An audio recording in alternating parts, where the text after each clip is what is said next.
Olá, alunos! Sejam bem-vindos à nossa aula sobre distúrbios psiquiátricos na gestação e no pós-parto. Vocês vão perceber que essa é uma aula um pouquinho mais conceitual, em que a gente vai passar pelos diferentes distúrbios que acometem aí a paciente no seu ciclo gravídico puerperal. E a ideia aqui dessa aula não é a gente entender em detalhes sobre os critérios diagnósticos de cada um desses distúrbios, porque isso vocês vão ter em maiores detalhes nas aulas de psiquiatria. Vamos entender como que isso influencia a mulher gestante e a mulher puérpera. Começando revisando a importância desse tema, pessoal, nós temos que a gestação por si só, ela é um período de transição, é um período ímpar na vida das mulheres, que envolve grandes transformações físicas, como nós vimos na aula das modificações gravídicas, mas também modificações emocionais. E muitas vezes essas modificações emocionais, elas podem resultar em prejuízos na saúde mental da gestante. E esse prejuízo pode interferir na relação mãe-feto, e isso acabar influenciando negativamente o desenvolvimento da criança. Nós temos que essa disfunção no relacionamento mãe-filho pode se expressar no recém-nascido de diferentes formas, como choro, apatia, irritabilidade, distúrbios afetivos, inclusive na vida adulta daquela criança. Olha a prevalência, cerca de 1/3 das mulheres vão desenvolver sintomas depressivos na gestação e temos que esses sintomas e esses transtornos, eles vão ter um amplo espectro, eles não constituem uma entidade homogênea, vão ser desde quadros transitórios e benignos até situações mais graves, como por exemplo uma psicose puerperal. Começando então falando sobre a depressão maior. Primeiro, como que ela surge, né? O que explica o surgimento da depressão? Nós temos que o seu processo fisiopatológico, ele ainda não é completamente conhecido.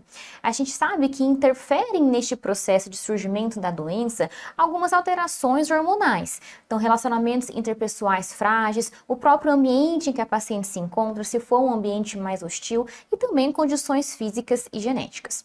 Aqui temos então que envolve todo o ambiente da paciente, que pode ter algum fator desencadeante, somado a eventos estressantes da sua vida. Isso pode levar a uma desregulação de neurotransmissores e surgirem esses sintomas emocionais, cognitivos e álgicos. Quem são as pacientes que têm fatores de risco para o transtorno depressivo maior? Então, são aquelas pacientes que já contam uma história prévia de depressão, ou mesmo uma história familiar de depressão ou qualquer outra doença psiquiátrica. Se aquela paciente gestante, ela já teve um mau passado obstétrico, ou se ela tem diagnóstico atual de alguma complicação na gravidez. Se a gravidez atual não foi programada, se tem fatores socioeconômicos importantes e o uso de álcools e outras drogas. E como a gente pode rastrear essas pacientes com risco ou já com início de sintomas depressivos? É muito importante que esse rastreamento ele já se inicie nas consultas de pré-natal, que é o contato, é o principal contato da gestante que ela tem com o serviço de saúde. E a gente pode fazer esse rastreamento com essas perguntas. Você se sente triste, desanimada e deprimida? Ou você sente que está sem vontade, sem interesse ou prazer para fazer suas coisas? Se a paciente ela responde sim para qualquer uma dessas perguntas, então nós temos que prosseguir essa investigação. Isso tem que chamar a nossa atenção. E vamos perguntar sobre outros sintomas, como choro fácil, humor deprimido, cansaço, alterações do sono, do apetite, a presença de pensamentos negativos. A partir desse rastreamento, então, vamos prosseguir a nossa avaliação e quando a gente faz o diagnóstico?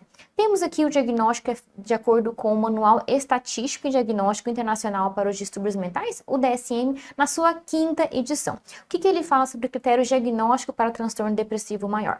Então, tem que ter 5 critérios presentes há pelo menos 2 semanas, sendo que, obrigatoriamente, 2 destes critérios devem ser humor deprimido e perda de interesse ou prazer nas atividades. Aqui eu listei para vocês quais outros critérios que incluem, então, humor deprimido, e aqui a redução do prazer, mas também temos perda ou ganho significativo de peso, então uma variação importante na composição corporal, insônia ou hipersonia, agitação, sentimentos de inutilidade, fadiga, perda de energia, pensamentos de morte ou dificuldade de concentração.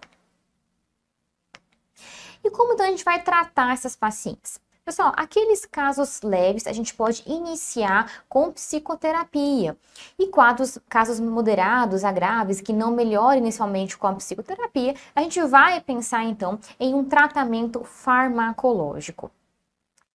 E pessoal, quando a gente fala em tratamento farmacológico para transtornos depressivos, transtornos psiquiátricos ou qualquer outra medicação que a gente vai usar na gestante, isso sempre dá um medo na gente, né? Então aqui eu trouxe para vocês o que a gente tem estabelecido sobre o uso de medicamentos na gravidez. A gente tem 5 categorias de risco que o FDA estabeleceu para a gente para classificar os diferentes tipos de drogas em relação e o seu uso, né, a segurança do seu uso na mulher grávida. Então, quais são essas categorias? Na categoria A estão inclusos aquelas medicações em que nós temos estudos controlados em mulheres que não demonstraram risco para o feto no primeiro trimestre, mas não temos evidências em trimestres posteriores. Então, no geral, a categoria A é um medicamento que é seguro para a gestante. A possibilidade de algum dano fetal, ela é distante. Medicamentos categoria B são aqueles medicamentos em que nós temos que foram feitas pesquisas em animais que não demonstraram um risco fetal, mas ainda não temos estudos em mulheres grávidas, ou estudos em animais mostraram algum efeito adverso, mas que não foi confirmado nos estudos controlados por gestantes do primeiro trimestre.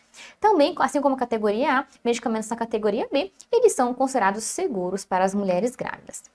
Categoria C são aqueles medicamentos que têm estudos em animais que mostraram efeitos adversos, efeitos teratogênico, embriotóxico ou até mesmo ambos, e não temos pesquisas controladas em mulheres. Na categoria C, nós vamos utilizar aquela droga, aquele medicamento, apenas se o benefício que a gente vai conseguir com aquela medicação justificar um potencial risco para o feto. Na categoria D, são aqueles medicamentos em que existem evidências de risco para o feto humano. Também vamos pesar os benefícios de uso do medicamento na gestante, eles podem justificar o risco da medicação. E categoria X, pessoal, são aqueles medicamentos em que não vamos utilizar, porque estudos em animais e em mulheres mostraram risco fetal, mostraram risco de anormalidades fetais. Aqui separamos para vocês, isso é um fluxograma adaptado da nossa professora Jaqueline Palazzo, em que nós reunimos os diferentes tipos de medicações, as diferentes classes de medicamentos e em qual categoria cada um se encontra. Veja que a maioria das medicações possui mais de uma classificação. E aqui foram feitas algumas adaptações para tornar mais didático para vocês. Então, o foco da nossa aula é sobre os antidepressivos ou antipsicóticos. Veja que a maioria situa-se entre as categorias B e C, como fluoxetina, sertralina e triciclos, que vamos ver em detalhes mais à frente. Paroxetina é considerada uma categoria D na gravidez. Então, para aquela gestante que não melhorou dos seus sintomas com a psicoterapia, a gente vai propor um tratamento farmacológico. Aqui a primeira linha são os inibidores seletivos de recaptação de serotonina. O principal representante, sertralina, que é considerada uma categoria B de uso pelo FDA. Podemos também utilizar a fluoxetina. Em relação à paroxetina, pessoal, a paroxetina ela é uma medicação considerada categoria D pelo FDA e ela deve ser evitada no primeiro trimestre por estar associada à ocorrência de malformações cardíacas fetais. Os tricíclicos também podem ser considerados, ele é uma categoria C de uso na gestante. E eles são úteis quando existem queixas dolorosas associadas aos sintomas depressivos da paciente. E existe alguma outra complicação fetal associada ao uso dos antidepressivos? Uma outra complicação à parte do risco de malformações fetais? Sim, nós temos o que chamamos da síndrome de má adaptação neonatal. O que é isso? São o surgimento de sintomas como letargia, hipotonia ou sinais de irritabilidade, tremores e até mesmo convulsões no recém-nascido que decorrem do uso de antidepressivos pelas pacientes gestantes. Esse quadro, ele é raro, ele é pouco frequente e ele é autolimitado, desaparecendo aí em poucos dias. Entendido sobre o transtorno depressivo maior, agora vamos falar sobre os transtornos de ansiedade. Por que os transtornos, pessoal? Porque os transtornos de ansiedade, eles podem se expressar de diversas formas. Aqui temos uma classificação do DSM-5, então podemos ter transtorno do pânico, agorafobia ou fobias específicas, o transtorno da ansiedade social, o transtorno de ansiedade generalizada e o transtorno de ansiedade de separação. É claro que, sendo de uma gestante com suspeita de alguns desses transtornos, a gente vai sempre solicitar a avaliação de um psiquiatra, de um especialista, para ajudar até a diagnosticar e classificar o tipo de transtorno da paciente. Então, o segmento ao longo pré-natal, sempre idealmente em conjunto com uma avaliação psiquiátrica.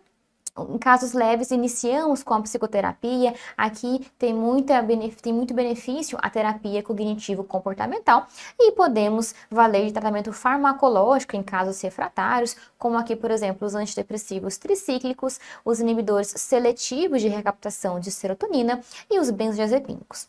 Outra consideração relevante sobre os sintomas ansiosos é que as crises de pânico, elas costumam diminuir no início da gravidez e aumentar no terceiro trimestre. Então, a gente tenta evitar um tratamento farmacológico no início da gravidez, aquele período que está ocorrendo, né, a organogênese fetal, e iniciamos esse tratamento farmacológico mais no avançar da gravidez, quando tendem a piorar estes sintomas. Em relação ao uso dos benzodiazepínicos, nós temos que o seu uso no início da gravidez, ele oferece um maior risco teratogênico, e no final da gravidez, existe o risco da depressão respiratória do recém-nascido. Então, também temos que escolher o melhor momento para se fazer uso dos benzodiazepínicos, lembrando dessas duas considerações. Vamos agora colocar em prática com uma questão do SURS 2023. Pausem o vídeo, deem uma lida. Aqui temos uma paciente de 17 anos, ela é primigesta e ela tem consultas de pré-natal irregulares. Ela comparece já no segundo trimestre de gravidez ao ambulatório e ela se queixa de adinamia, insônia, irritabilidade. E seu acompanhante informa que ela apresenta em casa um comportamento pessimista e um choro fácil. E pergunta sobre a depressão e ansiedade no ciclo gravídico puerperal. Então vamos lá, letra A. Idade materna precoce, quadro depressivo antenatal, tabagismo, uso de anti-inflamatório no terceiro trimestre da gestação, histórico de abuso físico ou emocional estão associados a maior número de casos? Pessoal, estariam corretos se não falasse do uso de anti-inflamatório. Não temos essa associação entre o uso da medicação e o risco de transtornos depressivos ansiosos. Então, por isso está errada a letra A. Letra B. Pacientes que apresentam depressão puerperal na gestação prévia e encontram-se com blues puerperal nessa gravidez apresentam um risco aumentado de evoluir para depressão grave. Perfeito, pessoal. Essa é a alternativa completa e correta. Nós já vamos falar sobre a depressão pós-parto e sobre o blues puerperal. Mas sim, antecedente prévio de transtorno depressivo e blues puerperal em gestação atual, em puerpério atual, aumentam a chance de evoluir para quadros de depressão pós-parto. C. Os transtornos de ansiedade são 3 vezes mais frequentes em mulheres grávidas em relação às não grávidas. Pessoal, não temos essa tamanha diferença de incidência entre mulheres grávidas e não grávidas. O que a gente tem é que a prevalência na gestação ela é alta, cerca de 1/3, e ainda temos que os casos nas gestantes são subdiagnosticados e subtratados. Mas por isso está errada essa alternativa. E D. A presença de distúrbios de humor no ciclo gravídico puerperal é determinada pelas alterações hormonais próprias da gestação. Dessa forma, não devem ser utilizadas terapias comportamentais ou medicamentosas? Não, pessoal. Nós temos que tratar sim as pacientes. E para esse tratamento nós podemos utilizar tanto na psicoterapia, terapias cognitivos comportamentais, como também tratamento farmacológico. Então, resposta correta, letra B. Falaremos agora sobre o transtorno afetivo bipolar. Quais as características deste transtorno? Primeiro, a alternância de episódios depressivos e maníacos é um quadro que costuma ter uma evolução crônica e com a maior possibilidade da associação de sintomas psicóticos. Aqui, pessoal, ao contrário do transtorno depressivo, a gente tem no transtorno afetivo bipolar um componente familiar mais importante. E sempre o diagnóstico e a sua classificação são de responsabilidade do médico psiquiatra, que vai seguir a paciente em conjunto com o obstetra pré-natalista. Como a gente pode propor o tratamento dessa paciente? A base do tratamento é feita com os estabilizadores de humor, então utilizamos carbonato de lítio, ácido valproico, carbamazepina, lamotrigina. Aqui temos que essas medicações lítio, ácido valproico e carbamazepina são consideradas categoria D de uso e a lamotrigina uma categoria C. Idealmente, interrompemos as medicações no primeiro trimestre ou tendemos a não utilizá-la e retornamos ao seu uso no segundo trimestre de gravidez. Em relação ao uso desses medicamentos pelas lactantes, pelas puérperas que estão amamentando. A Academia Americana de Pediatria, ela fala que o lítio ele é incompatível com a amamentação. Então, temos que nos valer de outras medicações nessa fase. E aqui podem ser o haloperidol, que é o mais seguro, risperidona, olanzapina e quetiapina. Pessoal, atenção agora para a parte mais importante da aula. Vamos falar sobre o blues puerperal. O que é o blues puerperal? Nada mais é do que o distúrbio psiquiátrico mais comum no período puerperal. E por conta disso, ele é o que está mais frequente nas questões das provas. O que ele significa? É o aparecimento de sintomas como choro fácil, sintomas de tristeza, perda de prazer, insônia, que se iniciam logo após o parto. Então, cerca de do 3º ao 5º dia após o parto. Atingem o seu ápice na primeira semana e eles melhoram cerca de 10 a 14 dias após o parto. Então, veja que ele é um distúrbio transitório, que é diferente da depressão pós-parto, que já vamos falar em breve. E quem possui risco para desenvolver o blues puerperal? Então, aquela paciente que já conta algum antecedente prévio de depressão, ou que tiveram depressão durante a gravidez, ou mesmo uma história familiar. Pacientes que contam na menarquia, alterações de humor pré-menstruais muito importantes, ou que passaram ou passam por um estresse importante nos cuidados com o recém-nascido, ou algum desajuste psicossocial. Todos esses fatores, eles aumentam o risco para a ocorrência tanto do blues quanto da depressão pós-parto. E como então a gente vai tratar o blues puerperal? Pessoal, como é um sintoma, um transtorno que ele é transitório, o seu tratamento ele vai envolver uma abordagem mais conservadora. Então aí incluindo suporte psicossocial, auxílio familiar, também benzodiazepínicos em baixas doses. Importante a gente contraindicar e explicar muito bem isso para a paciente a ingesta de álcool. Caso não melhore dos sintomas ou haja uma piora importante após 2 semanas, aqui então temos o início, a evolução para a depressão pós-parto nessa paciente. Vamos já colocar em prática uma questão, pause o vídeo, deem uma lida. Aqui é uma questão que traz uma puérpera, em que ela se relata labilidade emocional, irritabilidade, insônia, tristeza e problemas com a amamentação. Então veja, sintomas emocionais importantes, sintomas de alteração do padrão do sono. E isso iniciou há 7 dias. Qual a conduta mais adequada no momento? Então veja, pessoal, que foi um início recente desses sintomas, Então, letra A, tranquilizar a paciente e informar que esse é um período de adaptação à maternidade, mas a tendência é de melhora da situação. Parece muito boa essa alternativa, pessoal, porque aqui possivelmente estamos diante de um quadro transitório, um início recente, muito perto do parto e esses sintomas emocionais. Letra B, prescrever um inibidor seletivo de recaptação de serotonina. Aqui a gente é um caso ainda leve, um caso inicial e possivelmente será um caso transitório. Então a gente pode esperar, oferecer o suporte para aquela paciente e não iniciar logo de cara com tratamento farmacológico.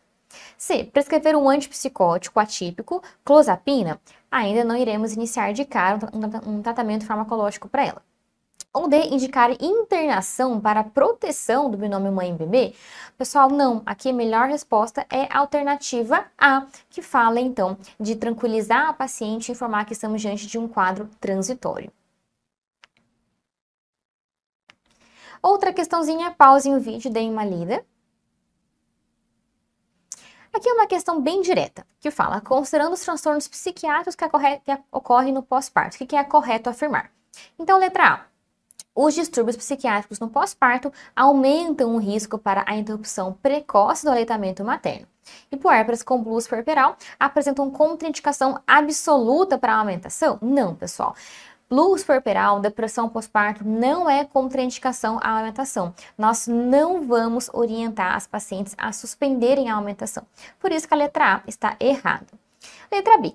Na disforia puerperal, os sintomas de tristeza profunda, agitação e alteração do sono têm início após 3 meses do parto, sendo que o diagnóstico só pode ser dado até 6 meses. Não, pessoal, não demora tanto tempo assim para a gente fazer o diagnóstico de uma depressão pós-parto, por exemplo. Os seus sintomas vão se manter, no caso do blues, ou surgirem a partir da quarta semana pós-parto. Por isso a letra B está errada. C. A depressão puerperal é o transtorno psiquiátrico mais comum do puerpério. O início é insidioso e ocorre nas primeiras 4 semanas do pós-parto. Pessoal, aqui não é depressão pós-parto, e sim o blues puerperal que ele está falando. Então está errado. D. O transtorno pós-parto mais grave é a neurose puerperal? Não é a neurose, é psicose puerperal, certo? Então também está errada a letra D. Letra E, o blues puerperal ou baby blues chega a afetar até 50% das puérperas e é uma tristeza que surge entre o 3º e o 5º dia após o parto, porém costuma se resolver sozinha após algumas semanas de evolução. Perfeito, pessoal. Essa é a resposta correta, é a alternativa E, que define muito bem o que é o blues puerperal, que é esse distúrbio transitório que acometem as puérperas.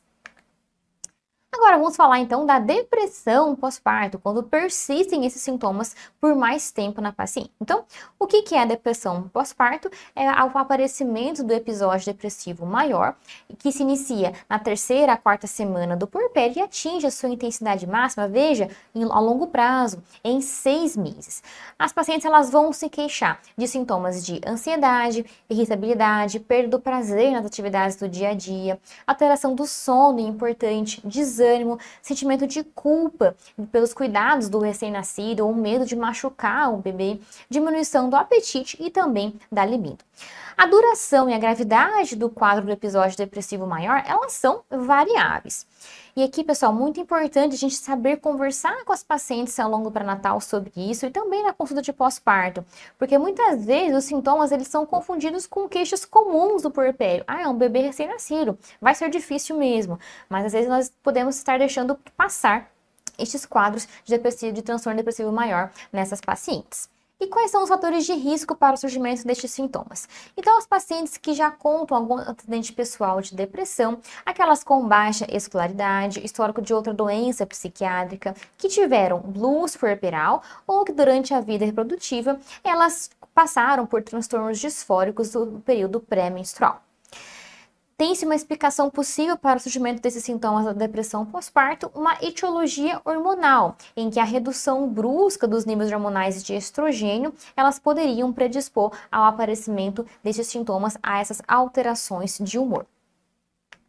Como a gente faz o diagnóstico? Existe a chamada escala de depressão pós-parto de Edimburgo. O que é isso? Ela é um instrumento de autoavaliação. Então, é um questionário, tem uma série de perguntas em que a própria puérpera ela pode fazer consigo mesma. E isso vai ajudar pais, mães, a saber se já está na hora de procurar ajuda. Então, funciona mais como um alerta para aquela paciente. O seu resultado ele não afirma o diagnóstico de depressão pós-parto, mas sim ele atenta a paciente sobre a sua necessidade de entender os seus próprios sentimentos, entender a situação que ela está vivenciando e procurar ajuda para enfrentar isso da melhor forma. Então, os critérios diagnósticos vão envolver a presença daqueles sintomas clássicos na maior parte do dia, todos os dias, por um período mínimo de 2 semanas. Então, quais são os sintomas clássicos? Humor depressivo, choro fácil, perda de interesse de energia para as atividades do dia a dia, sentimentos de culpa, aquele medo de cuidar do recém-nascido, alterações no sono e no apetite, comprometimento de atenção e memória e pensamentos negativos. E como a gente pode tratar as pacientes com depressão pós-parto? Aquelas com sintomas leves, vamos oferecer a psicoterapia, já aquela com pior dos sintomas refratários, iniciando o tratamento farmacológico, e aqui a primeira linha são os inibidores seletivos de recaptação de serotonina. Outro ponto importante, pessoal, é que todas as drogas antidepressivas, elas são excretadas no leite materno, em concentrações maiores ou menores.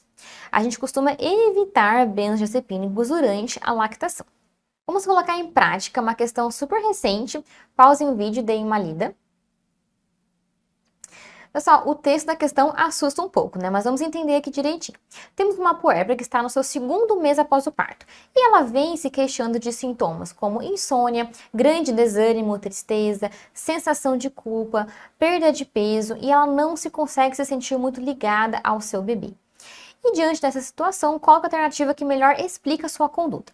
Qual que é o quadro aqui, pessoal? Estamos muito provavelmente diante de uma situação de uma depressão pós-parto. Então, veja, o início mais tardio dos sintomas, nós não temos aqui a frequência exata de há quanto tempo estão ocorrendo esses sintomas para sabermos se tem o mínimo de 2 semanas, mas muito provavelmente o que o examinador quer que a gente depreenda deste enunciado é que estamos diante de uma depressão pós-parto.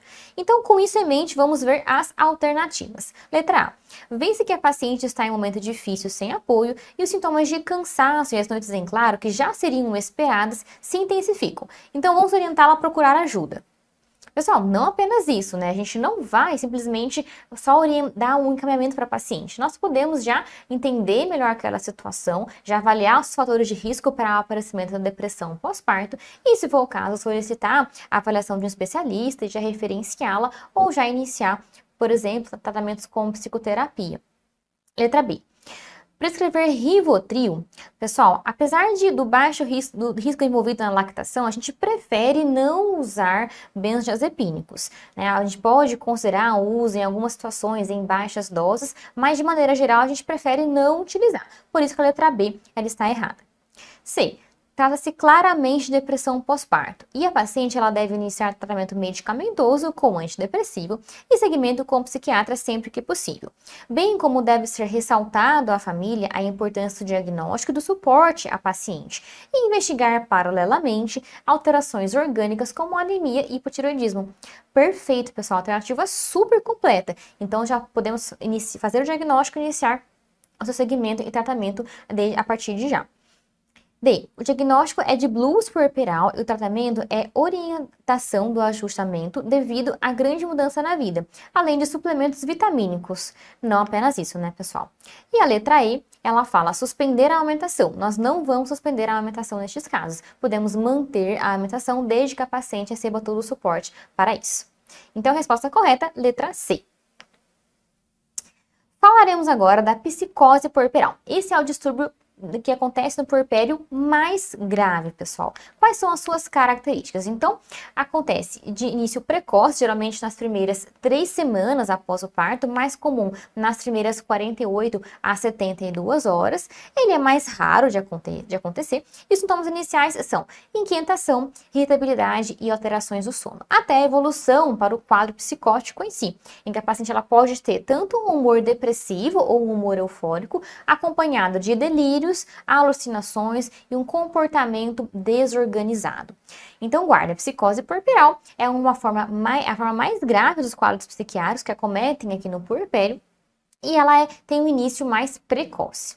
Como a gente vai tratar sempre com o auxílio do especialista, do médico psiquiatra, essa é uma condição que é uma urgência psiquiátrica, então vamos internar a paciente, oferecer antipsicóticos, pode ser considerado a eletroconvulsoterapia. Aqui outro ponto é que mãe e bebê deverão ser afastados e esta é uma condição em que a amamentação ela está contraindicada. E sempre investigando possíveis quadros orgânicos que podem funcionar como desencadeadores deste quadro. Pessoal, é isso. Agradeço muito a atenção de vocês. Contem com a gente e bons estudos!